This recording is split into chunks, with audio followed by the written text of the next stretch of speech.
Hey everybody, how's it going? Ryan Kwan here today with a video review on the Sandisk Extreme 500 portable SSD. Now I purchased this device a few months ago, and when I did it was around $150. That includes tax and shipping. But actually on Black Friday and just a few weeks ago, it was actually at a very low price of $89.99. Now it's actually back up to around $100 for the 240 gigabyte model. Which is the one I picked up. This is the 240 gigabyte model. There's also a 480 and a 120.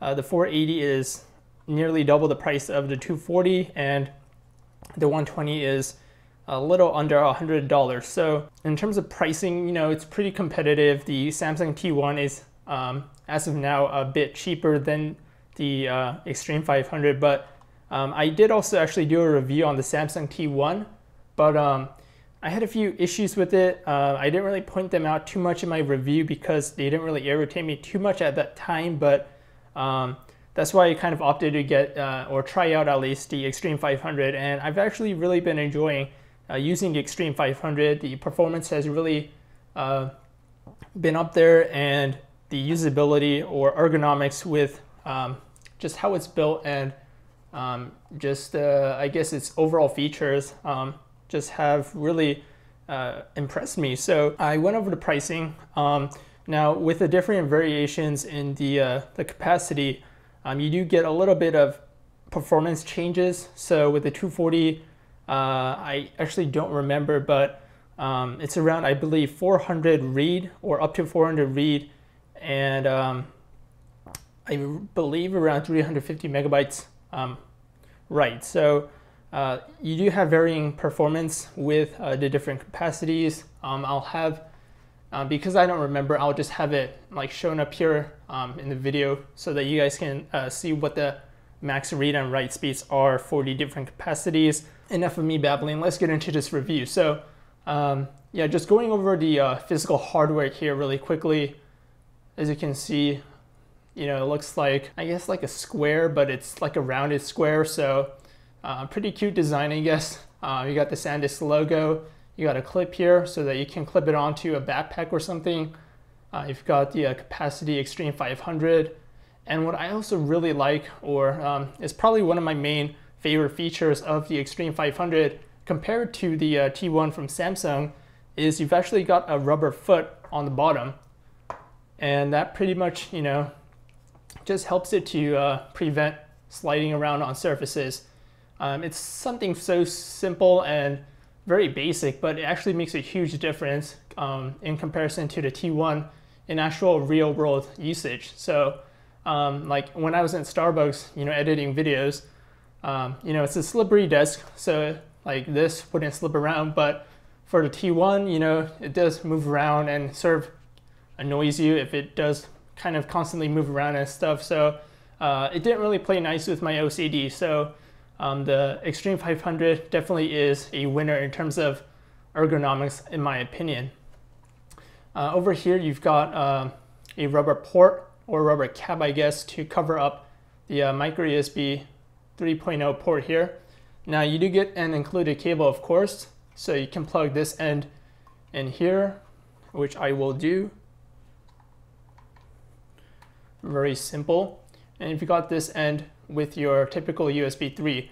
Now for some people this cord may be a bit too short for people on the go, like me.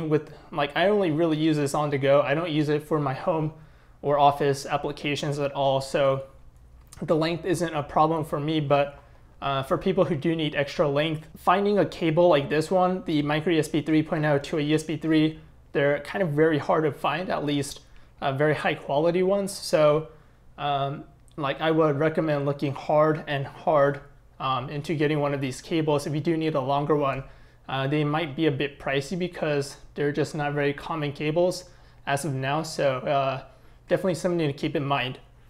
So yeah, let's plug it into my MacBook Pro and get everything up and running. So I will plug the USB 3 end into my MacBook's USB 3 port. There we go. And I will just log in All right, so we have Extreme 500 showing up here on my desktop, and I will double click it. In terms of included software and documentation, you do have, or in the box, you didn't really have any manuals or stuff. So they just sort of put all the PDFs and files into the Extreme 500 itself. So I did not delete any of those files, so I will show them to you. So you've got your Sandisk Secure Access folder.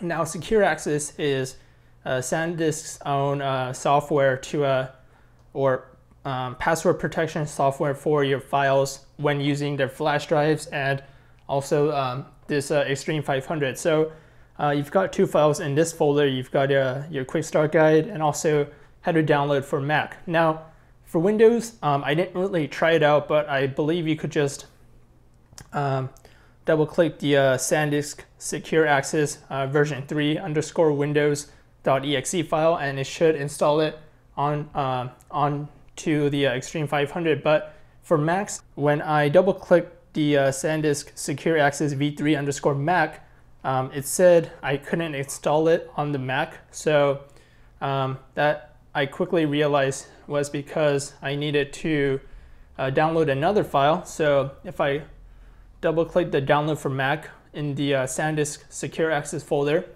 it'll give you the instructions, but pretty much you gotta click the ready to download, go to their software page, and download the file over there.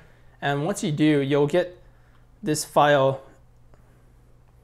install Sandisk Secure Access version 3. Now, when you open this, you want to click continue, but you will not be able to install it onto your Macintosh hard drive. So what you actually are supposed to do is install it on the Extreme 500 itself. And once you do, what will happen is you'll get a pop-up, and it'll show you initially, accept all the terms and conditions. And after you do that, you'll make a password page, and that's pretty much so that you can create a password for your own private vault. Now, I have it'll create all these additional files for you on the Extreme 500, like the library, secure access settings, uploads is something I already had on here. But yeah, you'll get a Sandisk Secure Access Vault, which if you double click, has all these encrypted files and stuff like that. So that's not really important, but what is important is after you set up initially like your password and stuff, you can close out of all of the programs and just open up this, the Sandisk Secure Access v3 _ Mac. You double click that, and you'll get this boot logo, and the application will open up. So you've got your language here, which of course for me is English. Now I'll enter in my password, and what will happen is you'll also see this data protection folder or pop-up. And here you have your, I guess your home screen. You've got protected files, which is a folder I created. And if I double click that, I have one file in here. I can also go back or that's the go home button. In here, I can create a new folder. So I'll just go protected files 2. Now I can double click it and add a file from here as well. So pretty much this is where all your files are if you want to encrypt them. If you go to preferences here, as far as encryption goes, the only available option for this software is AES 128-bit. So that's what you're limited to. You can also change all these settings here, of course, as you wish. So yeah, that's the software. I did not really use it. I only did this for the sake of demonstrating the software, but it's there if you want to use it. It's not something that I really necessarily need because I don't have anyone to worry about in terms of breaking into my files and stuff like that. But if privacy is something very important to you, you have this option. So that's pretty cool. Next, we want to, of course, check out the performance. So I will use Blackmagic speed test to show you guys some performance results. Okay, so I have opened up here Blackmagic Designs this speed test program. Pretty much it's a program for Macs that'll help me test the performance of the read and write speeds of a disk. So For this test, of course, we are choosing the Extreme 500, as you can see here. So for the sake of this video, we will use 3 GB for our stress load, and we will click Start. So as of right now, I would say we are getting an average of around 362 megabytes per second. And for read, we are getting 430 megabytes per second, which is, that is actually pretty close to the advertised maximum read and write speeds that we saw on, or I saw on Amazon for the Extreme 500 240 gigabyte model. So as I said, there's a lot of bottlenecks in terms of memory transfer speeds, depending on your hardware. This is a pricey machine. It's got a very fast SSDs inside, and so it is pretty much capable of, I guess, getting really close to the advertised speeds. But this isn't something that you should always expect. It really depends on your hardware. We will change this up to 5 GB and see how that affects everything. But yeah, I mean, we are still getting pretty much similar results regardless of the load. Okay, so I have this Microsoft Office installer. It was the biggest file I could find, but it's 1.16 gigabytes.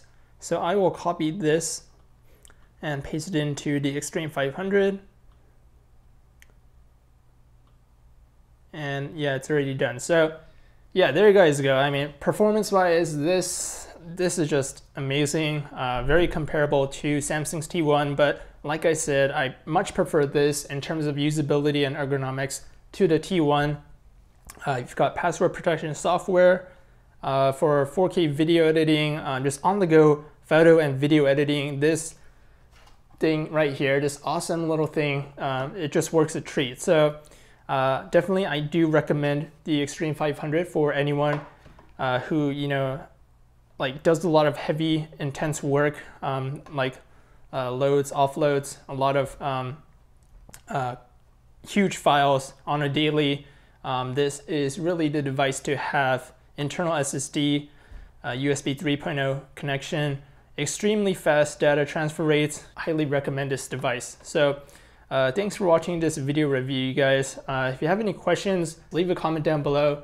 Thanks for watching, and I will catch you guys all in the next video.